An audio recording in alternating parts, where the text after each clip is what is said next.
ایران کی جانب سے اسرائیل پر داغے گئے ڈرونز اور میزائل حملوں کے بعد صورتحال کشیدہ ہے۔ سوال یہ ہے کہ اگر دونوں ملکوں میں باقاعدہ جنگ ہو تو کس کا پلڑا بھاری نظر آتا ہے اور دونوں ایک دوسرے کو کتنا نقصان پہنچا سکتے ہیں۔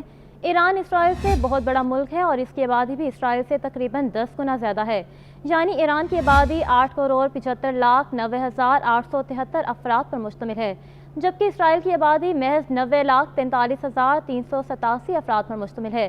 لیکن اسرائیل اپنے دفاعی بجٹ پر ایران سے کہیں زیادہ خرچ کرتا ہے۔ اسرائیل کا دفاعی بجٹ 24 ارب ڈالر سے زیادہ ہے، جبکہ ایران کا دفاعی بجٹ 10 ارب ڈالر کے قریب ہے۔ ایران کے حاضر سروس فوجیوں کی تعداد اسرائیل کے مقابلے میں 6 گنا زیادہ ہے۔ ایران کے حاضر سروس فوجیوں کی تعداد 6,10,000 جبکہ اسرائیل کے حاضر سروس فوجیوں کی تعداد 1,70,000 کے قریب ہے۔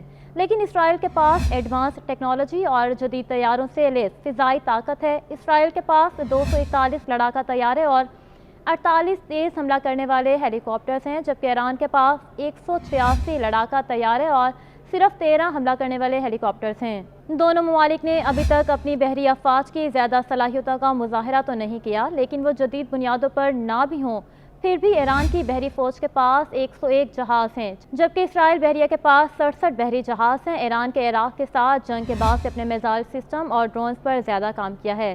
ایران نے شارٹ اور لانگ رینج ڈرونز اور میزائل بنائے جو مبینہ طور پر ایران نے مشرق وسطیٰ میں اپنے حلیفوں کو بھی مہیا کیے ہیں۔ یمنا حوثیوں کی طرف سے سعودی عرب پر داغے گئے میزائلوں کے تجزیے سے علم ہوا تھا کہ وہ ایرانی ساختہ تھے۔ اگرچہ ایران نے زیادہ میزائل اسرائیل پر داغے ہیں، لیکن دوسرے ملک میں جا کر آپریشن کرنے کا زیادہ تجربہ اسرائیل کا ہے اور اسرائیل زیادہ تر اس میں کامیاب رہا ہے۔ فوجی طاقت کے لحاظ سے اسرائیل کے پاس بہتر ٹیکنالوجی ہے، لیکن ہتھیاروں کے ساتھ ساتھ اتحاد ہی بھی کسی ملک کی طاقت کو بڑھا سکتے ہیں۔ یہ دیکھنا بھی ضروری ہے کہ کون سی طاقتیں ان میں کس ملک کو سپورٹ کرتی ہیں۔ امریکہ آج اسرائیل کا سب سے بڑا اتحادی ہے، جو نہ صرف اسے سالانہ اربوں روپے کی امداد دیتا ہے بلکہ اس کے تحفظ کی ضمانت بھی مہیا کرتا ہے۔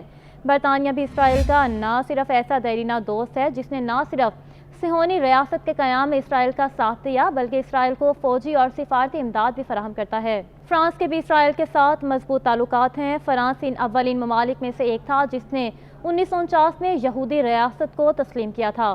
جہاں اسرائیل کو عالمی طاقتوں کی حمایت حاصل ہے، وہیں ایران کو خطے میں مسلح گروہوں کی حمایت حاصل ہے جو ایران کو اسرائیل پر برتری دلاتی ہے۔ ایران کے اتحادیوں میں روس کو بہت اہمیت حاصل ہے۔ ایران کے پاس موجود زیادہ تر اسلحہ روسی ساختہ ہے اور یوکرین کی جنگ کے بعد ایران اور روس کے مابین فوجی تعاون بڑھا ہے۔ ایران کے چین کے ساتھ بھی اقتصادی اور اسٹریٹجک تعلقات ہیں۔ اس کی ایک مثال 2021 کا وہ وعدہ ہے جس کے تحت چین ایران میں 400 ارب ڈالر کی سرمایہ کاری کرے گا۔ خطے میں شام ایران کا سب سے بڑا اتحادی ہے اور وہ اسرائیل اور ایران کا میدان جنگ بنا ہوا ہے۔ حوثی جنگجو بھی ایران کے اتحادی ہیں۔ اسرائیل پر ایران کے حملے میں یمنا حوثیوں نے بھی اپنا حصہ ڈالا اور اسرائیل پر کچھ میزائل داغے۔ لبنانی جنگجو گروپ حزب اللہ بھی ایران کا ایک اہم اتحادی ہے۔ بھاری ہتھیاروں سے لیس حزب اللہ گروپ لبنان کا ایک بااثر سیاسی کھلاڑی بھی ہے۔